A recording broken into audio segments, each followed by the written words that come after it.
Alors, abonnez-vous massivement et surtout n'oubliez pas de décrocher la cloche de notification pour ne rater aucun de nos programmes.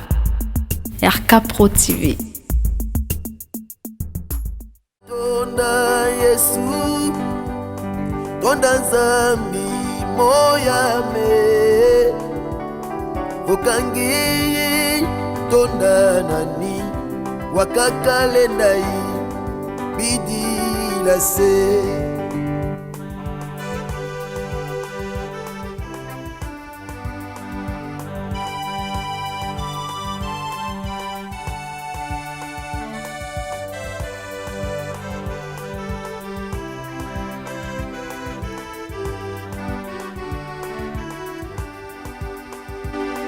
Utilanga masemeto, yundulanga mwanandi,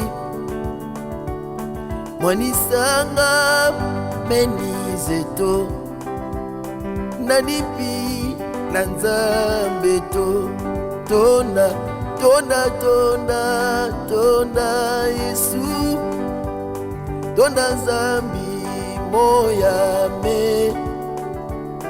bokangeye tonda nani, wakakalendai bidila se. Nzambe azali tata, solo nako banga te. Nzambe azali tata, solo nako banga te.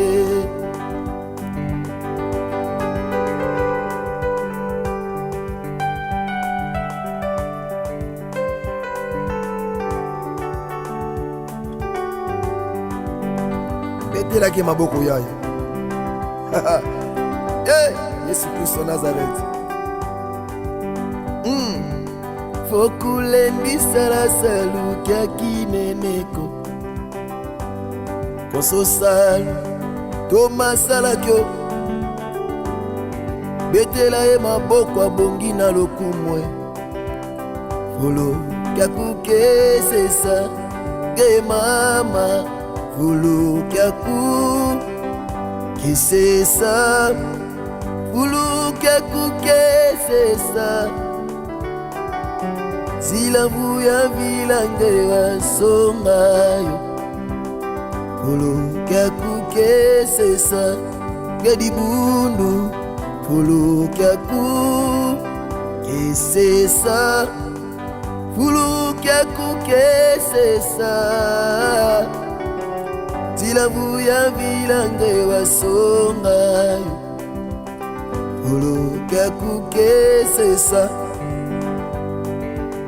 Vokulendi sala salu kia kineneko,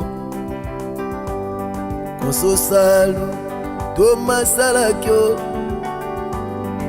na beti mololo bukaikama, folo kia kukesesa mama, folo kia kukesesa, folo kia kukesesa.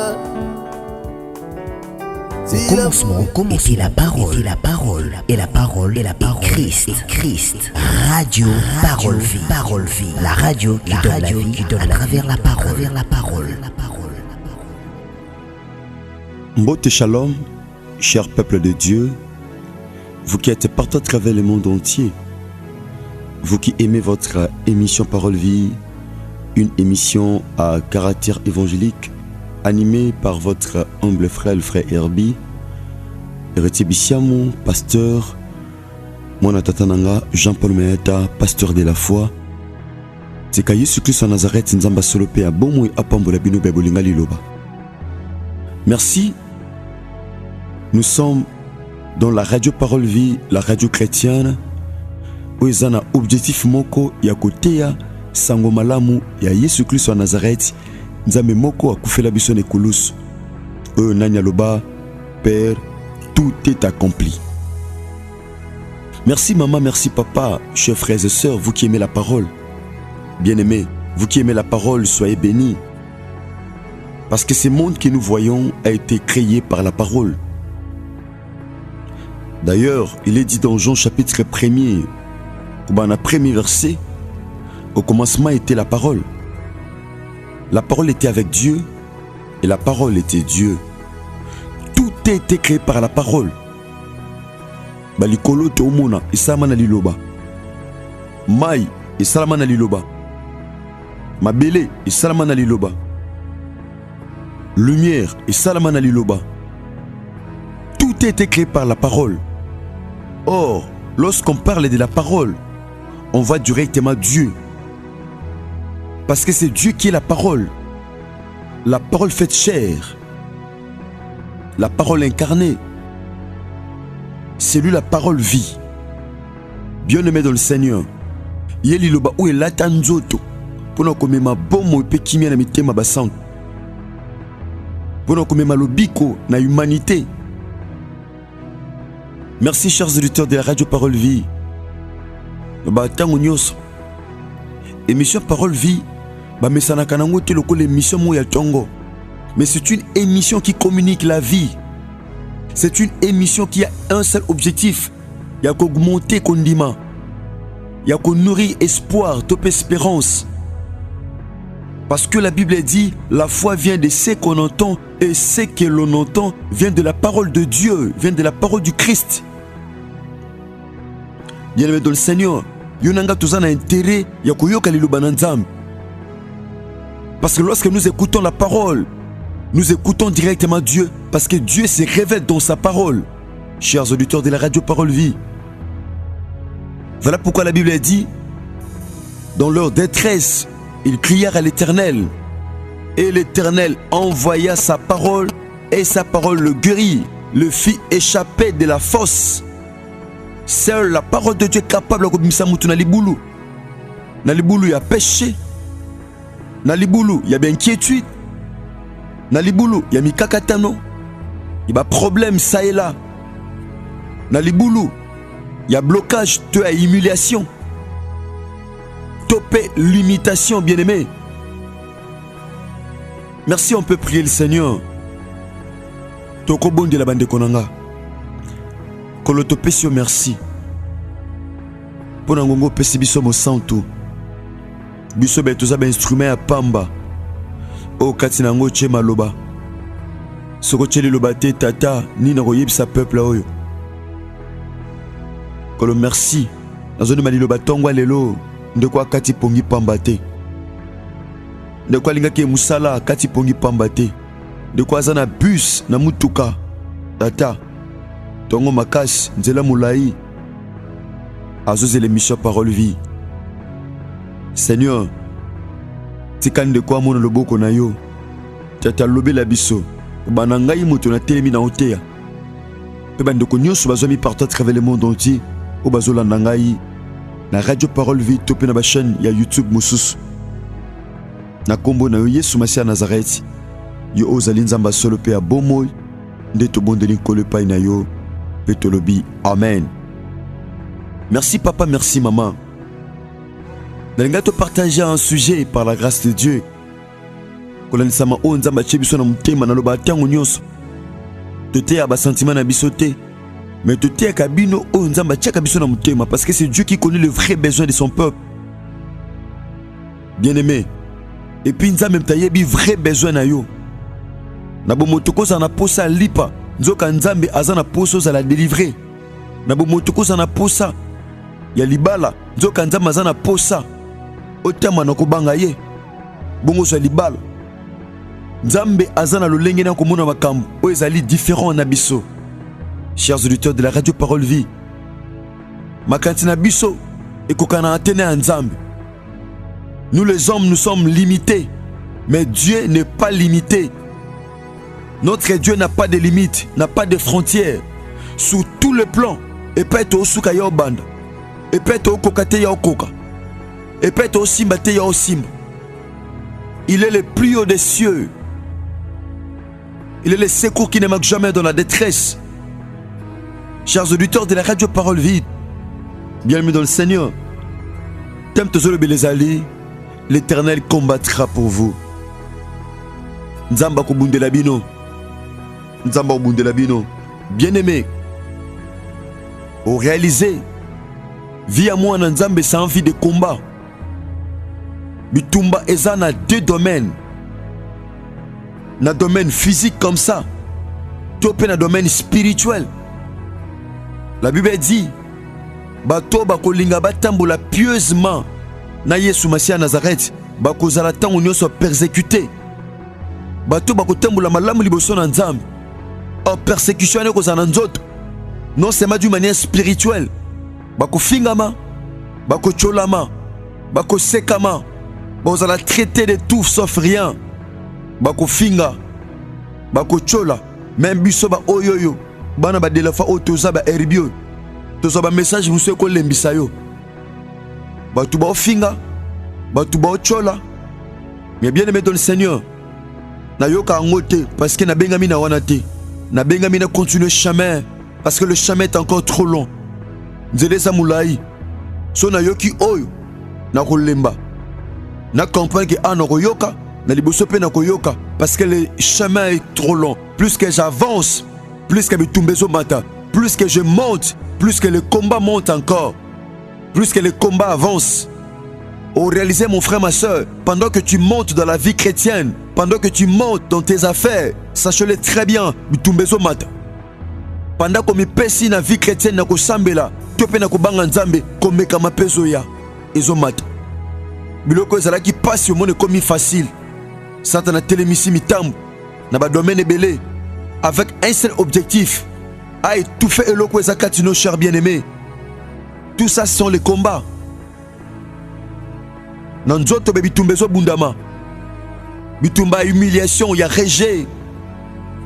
Il y a limitation parfois. Bitumba épreuve. Il y a nzela onzamba olexabiso potomo nan kembo. Bien-aimé, une vie sans combat, c'est une vie sans gloire. Une vie sans défi, c'est une vie sans succès.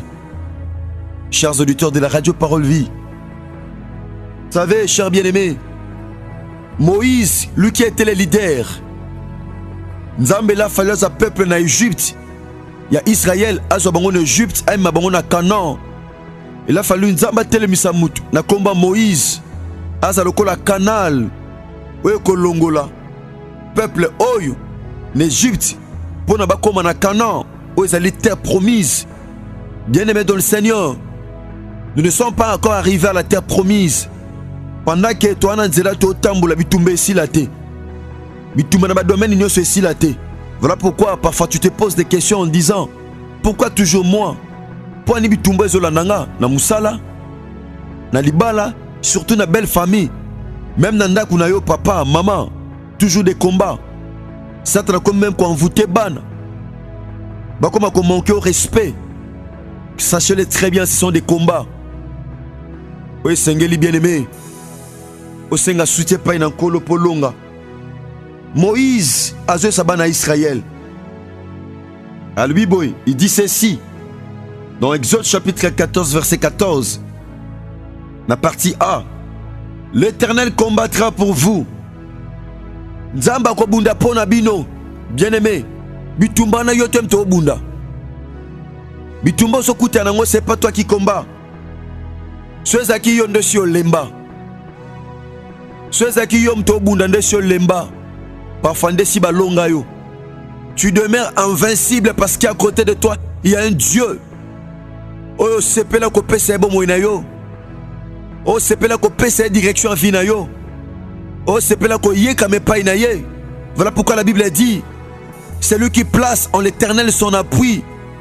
Il trouve dans son cœur de chemin tout tracé. Moto azo yé comme l'anzambe. Moto azo tel l'anzambe malgré bitumba.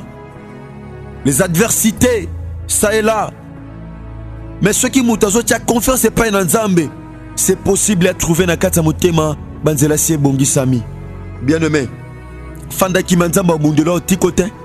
D'ailleurs, non seulement akobundela yo mais aussi azo bunda déjà. Azo bunda déjà. Ceux qui nzambe te bien-aimé. De temps muso za na cimetière. Temps muso sur kufa. Maladie ne tungi so temps moulaï. Comprenez-les très bien, sachez-les très bien, chers auditeurs de la radio Parole Vie. Dans la kindokia famille. Il y a la famille qui ndokeza.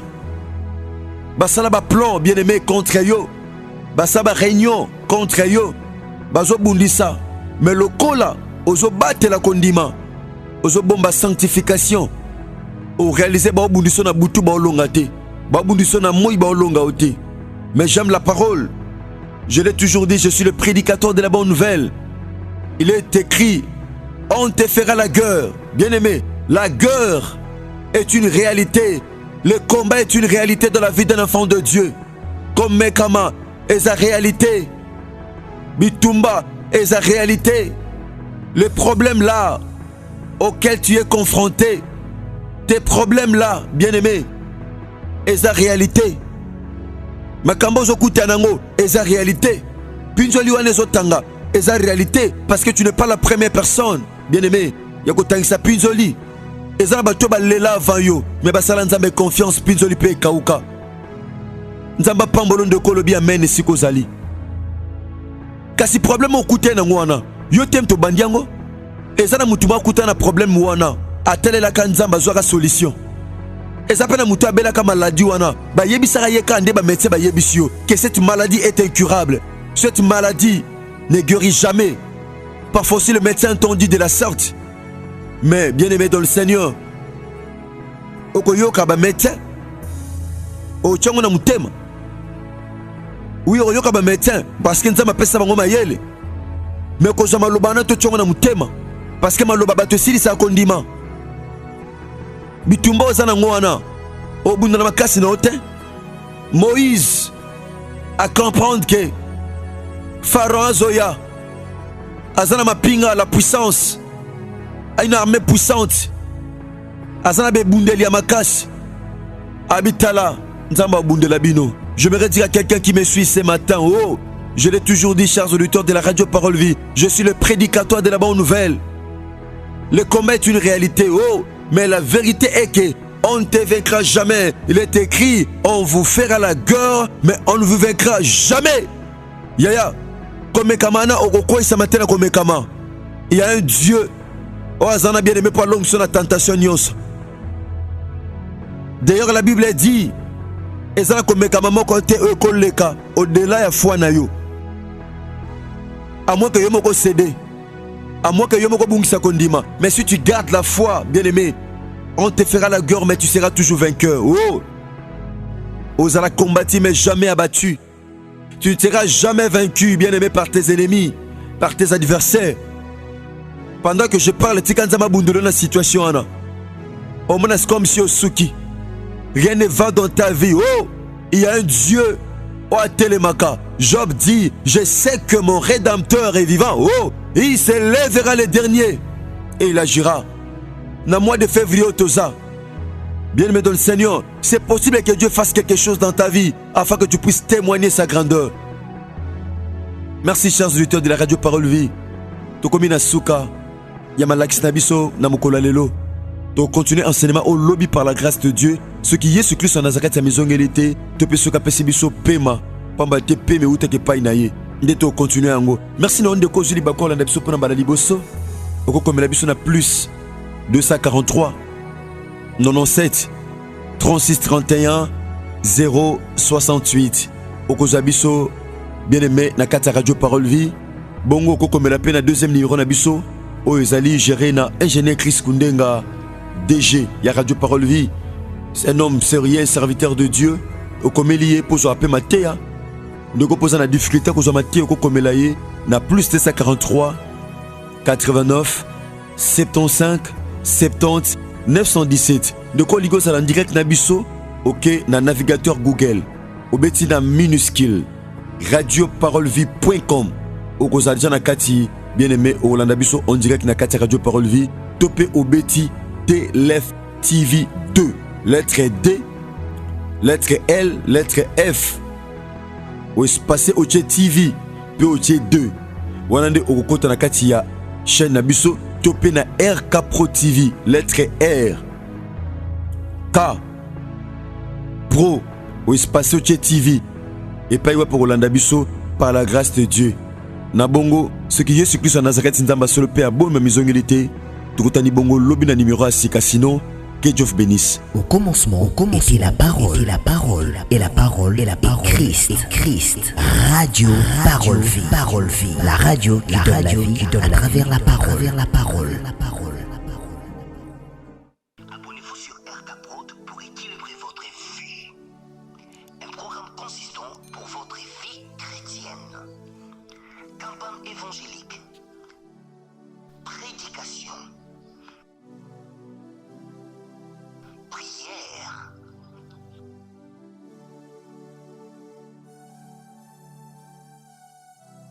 Enseignement biblique. Divertissement.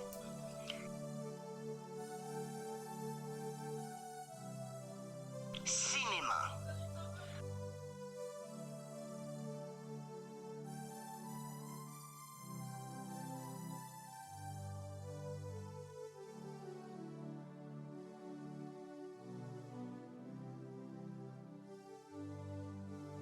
Musique.